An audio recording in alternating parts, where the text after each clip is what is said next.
भारतीय जनता पार्टीच्या नेतृत्वातील केंद्र सरकारला देशाचे कर्तव्य पंतप्रधान माननीय श्री नरेंद्रभाई मोदी यांच्या नेतृत्वात 12 वर्ष पूर्ण झाल्याबद्दल केंद्रीय भारतीय जनता पार्टी आणि महाराष्ट्र प्रदेश भारतीय जनता पार्टीच्या सूचनेनुसार आपण सगळेजण पाहत असाल की संपूर्ण देशभर आणि महाराष्ट्रभर त्या जिल्ह्यामध्ये भारतीय जनता पार्टीच्या वतीनं लोकप्रतिनिधींना जिल्ह्याच्या प्रेससोबत एक प्रेस मीट म्हणजे पत्रकार परिषद करण्याच्या सूचना आहेत आणि या पत्रकार परिषदेच्या माध्यमातून केंद्र आणि राज्य भारतीय जनता पार्टीच्या सूचनेनुसार त्यांनी मागच्या 12 वर्षांमध्ये माननीय श्री नरेंद्रभाई मोदी यांच्या नेतृत्वातील सरकारने या देशातील जनतेसाठी मांडलेले वेगवेगळे विषय, वेगवेगळे रचनात्मक कार्य, वेगवेगळ्या योजना आणि त्याचा नागरिकांना या देशाच्या जनसामान्याला झालेला लाभ या विषयाची माहिती देण्यासाठीची प्रदेशाच्या सूचनेनुसारची आजची ही प्रेस आहे.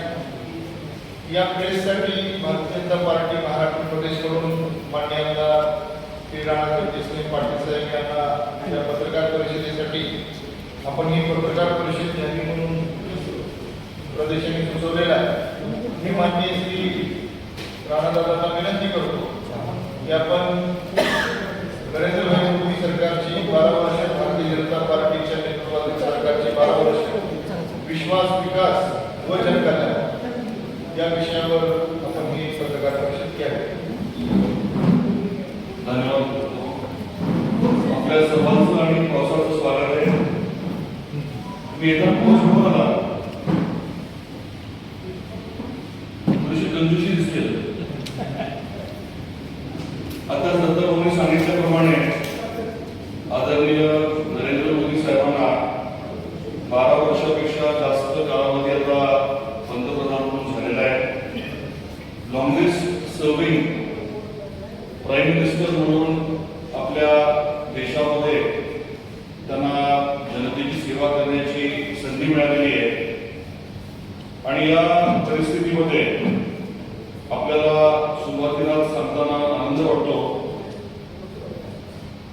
की मॉर्निंग कन्सर्न नावाची जी संस्था आहे त्याच्या माध्यमातून जगातल्या नेत्यांचा जो सर्वे करण्यात आला त्याच्यामध्ये 75% पसंती जी आहे ती आदरणीय मोदी साहेबांना मिळालेली आहे आणि स्वाभाविकपणे आपल्याला ही कल्पना आहे की जवळजवळ 32 आंतरराष्ट्रीय सन्मान हे आदरणीय मोदी साहेबांना मिळाले आहेत.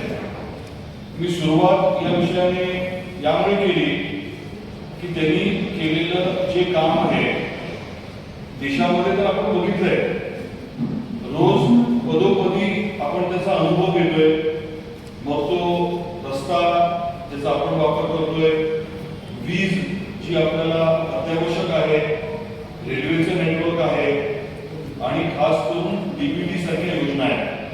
त्याच्या माध्यमातून सर्वसामान्य जनतेपर्यंत आदरणीय मोदी साहेबांनी केलेलं काम जे आहे, कामात आणलेली सुलभता जी आहे ही आपल्याला सर्वांना अनुभवायला भेटते.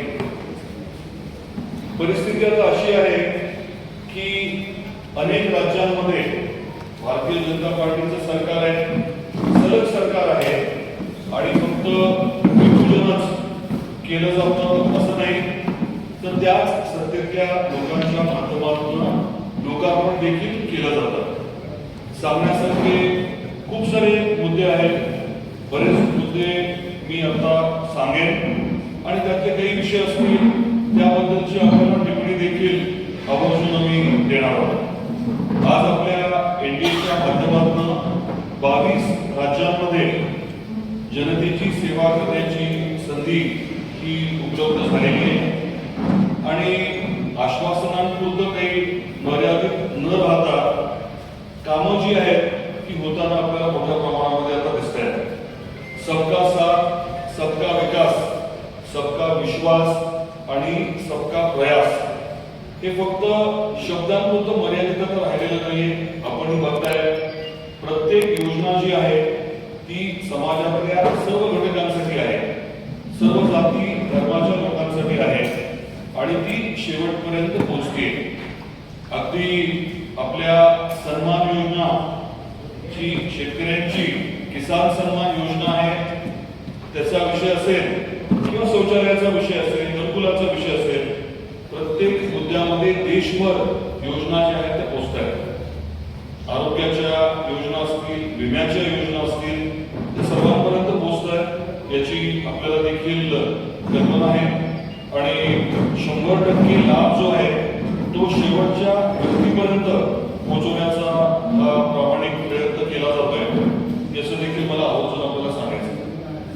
या 12 वर्षाच्या कालावधीमध्ये आणि खास करून गेल्या काही वर्षांमध्ये जी काही प्रगती झाली, आर्थिक प्रगती झाली, असं बोललं जातं की काही ठराविक लोकांपर्यंतच ही प्रगती सीमित राहिली, परंतु वास्तव असं आहे की साधारण 25 कोटी लोक हे दारिद्र्य रेषेच्या पलीकडे पुढे गेलेले आहेत आणि निश्चितपणे वेगवेगळ्या माध्यमातून त्यांचं जीवन जे आहे ते सुधारलेलं आहे. डीबीटीचा विषय आपल्याला कल्पना आहे. आपल्याला ही देखील कल्पना आहे की राजीव गांधी साहेब तेव्हा काय बोलले होते दिल्लीहून निघालेल्या रुपयाच्या बद्दल आणि आज आपल्याला थेट खात्यावरती पैसे मिळत आहेत. त्यामुळे देशाच्या तिजोरीचे साधारण 4.31 लाख कोटी एवढ्या रकमेची, एवढ्या मोठ्या रकमेची बचत झालेली आहे. हे देखील मला आपल्याला इथे आवर्जून सांगायचं आहे. सीमेच्या बाबतीमध्ये, सीमा रक्षणाच्या बाबतीमध्ये आणि वाकड्या नजरेने आपल्या देशाकडे जे बघतात त्यांच्या बाबतीत घेतलेली भूमिका ही आपल्या सर्वांना माहिती आहे. आणि आपल्याला याची देखील कल्पना आहे की सर्जिकल स्ट्राईक आणि हवाई हल्ल्यांच्या माध्यमातून आपण देश आता बदललेला आहे आणि प्रत्युत्तर देताना आपण काही विचार करत नाही जास्तीचा. पूर्ण ताकदीने जर कोणी चुकीचं वागलं तर त्याच्यावरती प्रतिक्रिया जी आहे ती फक्त शब्दांच्या पलीकडे जाऊन थेट त्या ठिकाणी पोचून घेतली जाते, प्रतिक्रिया दिली जाते. हे देखील मी आपल्याला परत एकदा आठवण करून देऊ इच्छितो.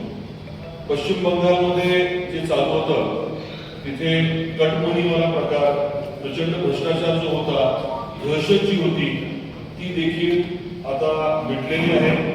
आणि पश्चिम बंगाल आपल्याला कल्पना असेल की कलकत्ता, म्हणजे आताचं कोलकाता हे जे आहे हे ब्रिटिश ईस्ट इंडिया कंपनीचं हेडक्वार्टर होतं. एक वेगळं वैभव हे कलकत्त्याला आणि वेस्ट बेंगॉलला होतं. ते वैभव त्या भागात परत एकदा आर्थिक वैभव आणून देण्याची प्रक्रिया आता सुरू झालेली आहे.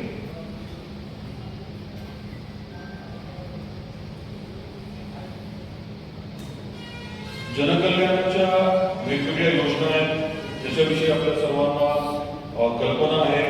कोविडच्या काळामध्ये जे गणखर आपल्या नेत्यांनी केलेलं काम जे आहे त्यांनी आपल्या शास्त्रज्ञांना जो विश्वास दिला आणि जे लागेल ते, जे वाटेल ते उपलब्ध करून दिलं याची परत एकदा मी आपल्याला आठवण करून देतो.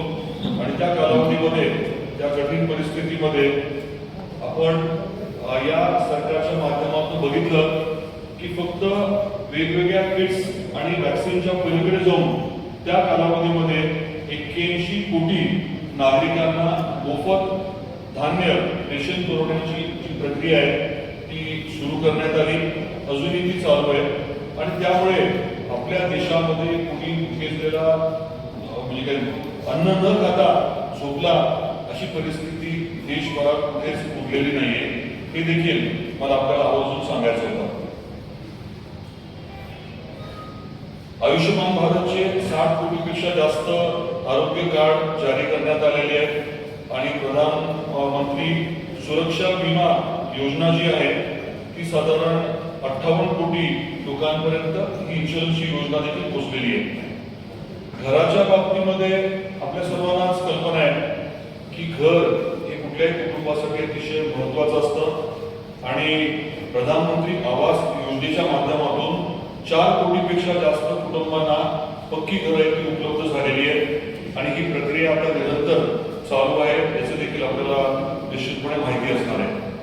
महिलांच्या उज्ज्वला गॅस योजनेच्या बाबतीत देखील आवर्जून आठवण करून द्यायचंय मला की जवळजवळ 11 कोटी कुटुंबांपर्यंत महिलांपर्यंत आपल्या महिलांना गॅस कनेक्शन देऊन धुरापासून मुक्त करणं, त्यांच्या आरोग्याची काळजी घेण्याच्या अनुषंगाने मोदी साहेबांनी हे अतिशय महत्वाचं काम पूर्ण देशामध्ये कुठल्याही जातीचा धर्माचा तसा विचार न करता सर्वांसाठी उपलब्ध करून दिले हे मला नमूद करायचं आहे. जलजीवन मिशनचं काम हे आपल्याला कल्पना आहे. स्वच्छ भारतच्या माध्यमातून 12 कोटीपेक्षा जास्त शौचालय हे बांधले गेलेले आहेत आणि त्याचा खास करून महिलांच्या आरोग्यावरती आणि ग्रामीण भागातल्या देखील ओव्हरऑल सर्वंकषाच्या आरोग्यावरती खूप मोठा चांगला परिणाम झालेला आहे हे मला आपल्याला सांगायचं आहे.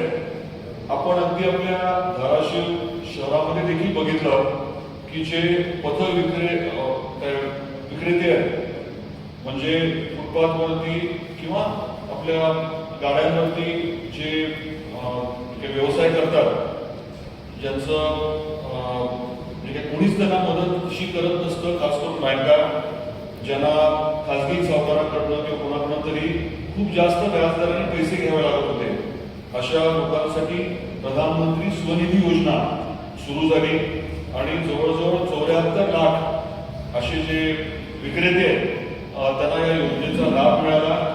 सुरुवातीला आपल्याला कल्पना आहे की 10,000 आणि नंतर ती रक्कम जी आहे पैसे व्यवस्थित परत केले तर अधिकची रक्कम देण्याचे देखील प्रयोजन त्या माध्यमातून झालं.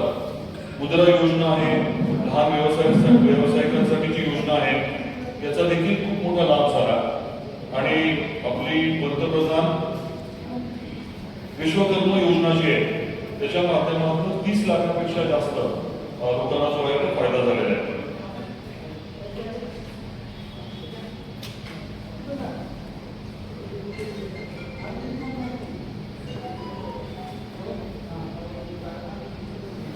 किसान सन्मान योजनेच्या बाबतीत आपल्याला आकडेवारी माहितीच असणार आहे.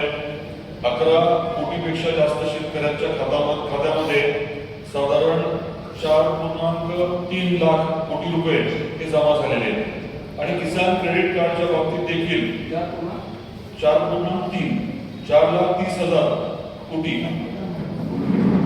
रुपये जे ते जमा झालेले आहेत. किसान क्रेडिट कार्ड योजनेच्या द्वारे 7 कोटीपेक्षा जास्त शेतकऱ्यांना अंदाजे 10 लाख कोटी रुपयांचं परवडणारं कर्ज हे उपलब्ध करून देण्यात आले आणि मर्यादा देखील 3 वरून 5 पर्यंत करण्यात आली.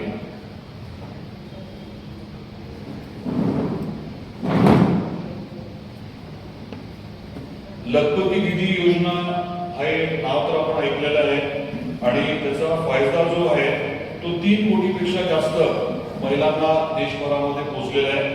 त्याचा देखील उल्लेख मला इथे आवर्जून करायचा होता आणि महिलांसाठीच्या वेगवेगळ्या ज्या योजना आहेत त्यांचं भविष्य सुरक्षित व्हावं यासाठीच्या वेगवेगळ्या योजना आहेत. सुकन्या समृद्धी योजना त्याच्यामध्ये 4.5 कोटीपेक्षा जास्त खाती उघडण्यात आलेली आहेत आणि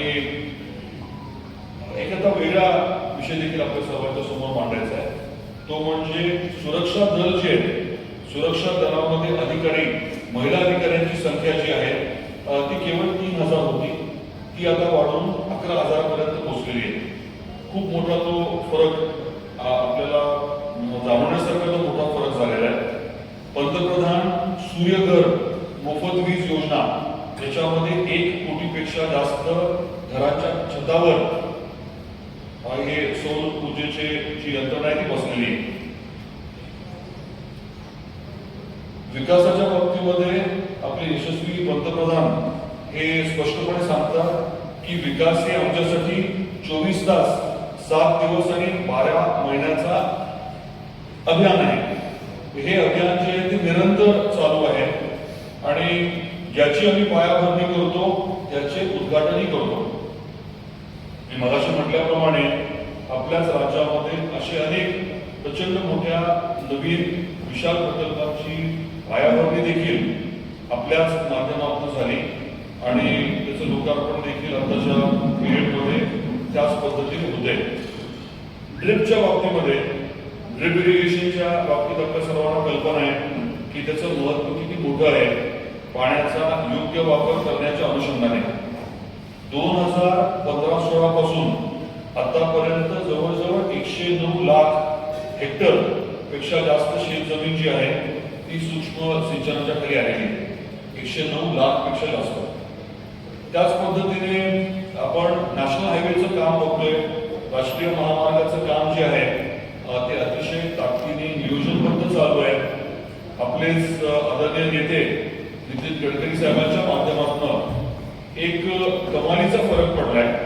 2014 मध्ये दररोज नॅशनल हायवेचं काम जे आहे ते देशात 11.6 किलोमीटर व्हायचं आणि 11.6 किलोमीटरचं काम जे दररोज व्हायचं ते आता 24 किलोमीटर पर्यंत गेले.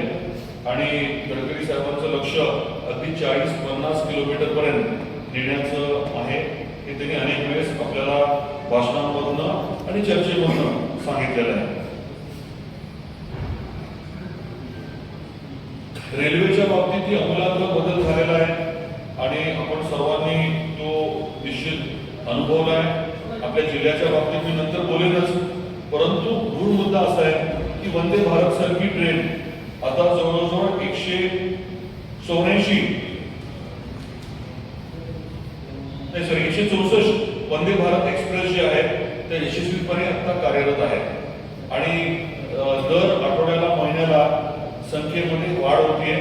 त्याच्यातनं आपल्या नागरिकांची सोय जी आहे ती मोठ्या प्रमाणामध्ये होते. विमानतळाच्या बाबतीत देखील आपल्या स्वातंत्र्याच्या नंतर 2014 पर्यंत 74 फक्त विमानतळ होती आणि गेल्या या 12 वर्षामध्ये 90 विमानतळ अधिकची कार्यान्वित करण्यात आलेली आहे आणि याच्या पलीकडे जाऊन नवीन विमानतळाच्या बाबतीमध्ये काम सुरू झाले होते आणि त्याचा रेलेव्हन्स अगदी आपल्या जिल्ह्यासाठी देखील आहे. ते मी आपल्याला पुढे आपल्याला सांगणार आहे. तसंच एम्सच्या बाबतीत all India institute of medical sciences हे नवीन जवळजवळ 23 सुरू करण्यात आलेले आहे.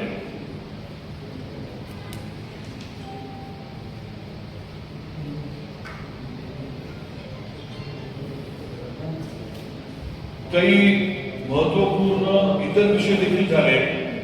आपल्याला कल्पना आहे की राजभवन हा नामोल्लेख न करता काय म्हणतो आपण लोकभवन म्हणतो. तसंच दिल्लीमध्ये जे राजपथ होतं त्याचं नाव जे आहे ते कर्तव्य पथ केलेलं आहे आणि अशा प्रकारच्या विषयाच्या माध्यमातून लोकांपर्यंत एक वेगळा संदेश देण्याचं काम देखील आवर्जून झालंय. इंडिया गेटच्या तिथे नेताजी सुभाषचंद्र बोस यांचा भव्य पुतळा जो आहे तो उभारण्यात आलेला आहे. याची आपल्याला कल्पना आहे. भारतरत्न डॉक्टर बाबासाहेब आंबेडकरांचं जीवनाशी संबंधित जे 5 प्रमुख स्थळ होते त्यांना पंचतीर्थ म्हणून विकसित करण्याचा निर्णय झालाय. ते काम जे आहे ते चालू आहे. तसंच आदिवासी समाजाचे महान नेते भगवान बिरसा मुंडा यांची जयंती जी आहे ते आदिवासी अभिमान दिन म्हणून घोषित करण्यात आलेली आहे. हे वेगवेगळ्या घटकांना योग्य तो न्याय देणं, एखादा विषय जर सुटून गेला असेल तर त्याच्या बाबतीत देखील योग्य ती कार्यवाही करणं हे या 12 वर्षामध्ये घडताना आपल्याला निश्चितपणे दिसलेलं आहे. Sardar Vallabhbhai पटेलांचा statue of unity आणि आपलं जे नवीन संसद भवन आहे आणि त्या परिसरातला जो काही विकासाचा आराखडा आहे जो आता इम्प्लिमेंट होतोय ते देखील आपण सर्वांनी बघितलेलं आहे.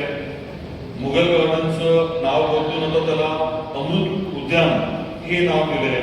रेसकोर्स रोड त्याचं पण आता लोक कल्याण मार्ग. म्हणजे ही जी नावं जी ब्रिटिशकालीन होती किंवा वेगळ्या अर्थाने आपल्याला अयोग्य वाटत होती ते देखील बदलण्याचं महत्वाचं काम जे आहे ते या प्रक्रियेमध्ये झालंय. हे आपल्याला मला आवर्जून सांगायचं होतं. अंदमान निकोबारच्या बाबतीत कदाचित हा विषय आपल्याकडनं सुटून गेला असू शकेल.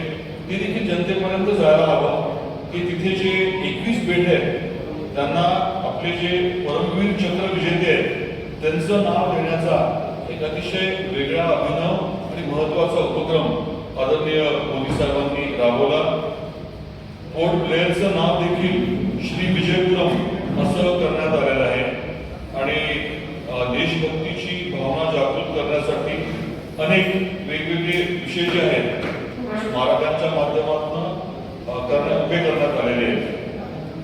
आपल्याला आठवत असेल की जनता कर्फ्यू होतं, आपल्याला आठवत असेल की थाळी टाळी अभियान होतं, घर घर तिरंगा होतं, एक वेळ मागे नाम, असे जे उपक्रम आहेत त्याच्यामध्ये पूर्ण देशातली 140 कोटी जनता सहभागी झाली. Fit India movement, vocal for local, परवा इंटरनॅशनल योगाचा विषय असेल, या सर्व बाबतीत देखील आपल्या सरकारने केलेलं काम हे जनतेने निश्चितपणे स्वीकारले आणि ताकदीने स्वीकारलेलं आहे. वसुदैव कुटुंबकम हा विषय जो आहे या बाबतीमध्ये मला इतकाच उल्लेख करायचा आहे की कोविडच्या काळामध्ये भारताने त्या कठीण काळामध्ये 99 देशांना औषधं पोहोचवली होती आणि जगाचा सर्वात विश्वासू मित्र म्हणून त्यांनी स्वतःला सिद्ध केलं होतं. G20 ची यशस्वी तिथे आपल्याकडे झालेली ती कॉन्फरन्स, त्याचं अध्यक्षपद जे आपण भूषवलं होतं आणि अशा अनेक विषयांच्या माध्यमातून आपण आपल्या देशाची आणि संस्कृतीची ओळख जी आहे ती वेगवेगळ्या देशांपर्यंत पोहोचवली. परवा जो आंतरराष्ट्रीय योग दिवस साजरा केला गेला तो 177 देशांमध्ये साजरा केला गेला. तर मी सुरुवात जी केली होती ती याच मुद्द्याने केली होती की 12 वर्ष हे फक्त गव्हर्नमेंटचं इंजिनिअरिंग कॉलेज होत आहे. आपला काही ठराविक प्रश्न असले तर आपण जरूर विचारा. मणिपूरच्या बाबतीत तो काय सांगितलं, मणिपूरच्या संदर्भात केंद्राने मणिपूरच्या संदर्भात जे आज पण घेत आहे तर त्यावर काय उपाय बोलणार. आजची प्रेस जी आहे ना, आजची प्रेस आता मी दर्शनवाद जो आहे त्याच्या बाबतीत सुद्धा खूप ताकदीने मोदी साहेबांनी काम केलं. म्हणजे असे काही मुद्दे राहिलेले असतील. मणिपूरच्या बाबतीत आपण वेगळी प्रेस घेऊया. आजचा मुद्दा काय आहे की 12 वर्षामध्ये आपल्या देशातल्या जनतेला मदत करणारी जी कामं झाली, विकास कामं झाली, त्या बाबतीत मी आपल्याला जास्त माहिती दिली. बेरोजगारी महागाईचा विषय काय झाला 12 वर्षामध्ये बेरोजगारी आणि महागाईचा विषय नाही, मी आपल्याला शेवटचा मुद्दा जो सांगितला, दर डोळी उत्पन्न जर धाराशिवचं 2 लाखाच्या वर गेलं असेल, माझी आपल्याला विनंती आहे की दर डोळी उत्पन्न दरवर्षी काढलं जातं. गेल्या 20 वर्षाचं दर डोळी उत्पन्न आपण काढा आणि मग त्या विषयावरती आपण चर्चा करू की जनतेला थेट फरक पडला का नाही पडला. बेरोजगारीच्या बाबतीत जर विचार आपण करायचं म्हटलं तर तुम्ही एक फिगर काढा की म्हणजे परकीय आपल्याकडे गुंतवणूक जी झाली ती गेल्या 20 वर्षात किती झाली. माझी विनंती आहे की हे फिगर्स घेऊन आपण याविषयी चर्चा करू. पण एक शब्द मी आपल्याला नक्की देतो की बेरोजगारी आहे का, निश्चित आहे. महागाई आहे का, वाढली आहे का, आहे. परंतु त्याच्यामध्ये गेल्या 20 वर्षात जो प्रचंड फरक पडलाय, लोकसंख्या तर वाढत चालली आहे, त्याचा जर विचार केला तर एकीकडे दरडोई उत्पन्न वाढत आहे, दुसरीकडे परकीय गुंतवणूक आपल्या देशामध्ये वाढते. या दोन्ही गोष्टीचा अर्थ काय? अर्थ असा आहे की आपल्यापर्यंत पैसा येतोय, बाहेरची गुंतवणूक जाते कुठे. मग त्याच्या डिटेलमध्ये पण आपण एक वेगळी चर्चा निश्चित करू. आपण या 2 गोष्टींची माहिती नेटवरून उपलब्ध करून घेऊ शकता. दादा, मोदी सरकारचा हा 3रा कार्यकाळ आहे. विकसित भारत 2047च्या अनुषंगानं प्राधान्यक्रम काय आहे? मोदी नाही, देशाच्या बाबतीमध्ये मोदी साहेबांनी 2-3 गोष्टी अगदी स्पष्ट सांगितल्या. सगळ्यात महत्वाचं काय सांगितलंय? आत्मनिर्भर भारत. प्रत्येक बाबतीमध्ये आपण आत्मनिर्भर व्हायला हवं. विश्वगुरु आपण दुसरा शब्द बोलतो, त्याचा अर्थ काय की प्रत्येक क्षेत्रामध्ये आपण लीड करायला हवं, वर्ल्ड लीडर व्हायला हवं. आणि मेक इन इंडिया हा जो विषय आहे, आता तुम्ही जो मुद्दा उपस्थित केला बेरोजगारीचा किंवा तुम्ही महागाईचा, जवळजवळ प्रत्येक गोष्ट आपल्या इथे जर उत्पादित व्हायला लागली तर प्रचंड फरक पडणार आहे. थोडंसं वेगळं मी आपल्याला सांगतो. आपण आता सध्या एका प्रकल्पावरती जे काम करतोय तो प्रकल्प असा आहे की कचऱ्यापासून शेतीतला जो कचरा ज्याला आपण ऍग्रिकल्चरल वेस्ट किंवा रेसिड्यू म्हणतो किंवा काही सडलेलं अन्न असेल, धान्य असेल, फळं असतील, भाज्या असतील, अगदी कांद्याच्या बाबतीत चाळीत ठेवल्यानंतर कांदा 30% कुजतो.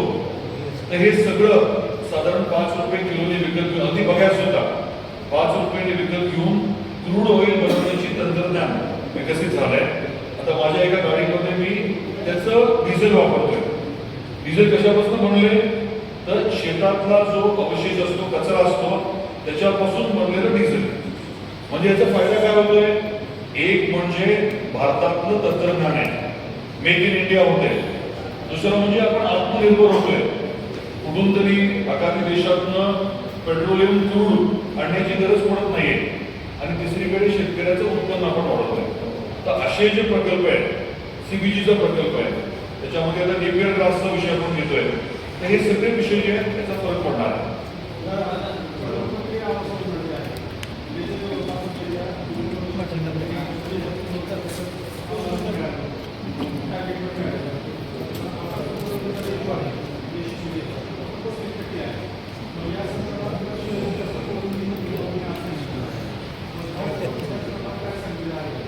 नाही, प्रधानमंत्री आवास योजनेच्या बाबतीत आपले काही स्पेसिफिक प्रश्न असतील कृपया आपण मला द्या. आज माझ्याकडे पूर्ण माहिती नाहीये, पण ती माहिती निश्चितपणे लेखी स्वरूपात मी आपल्याला देतो. आज माझ्याकडे नाही.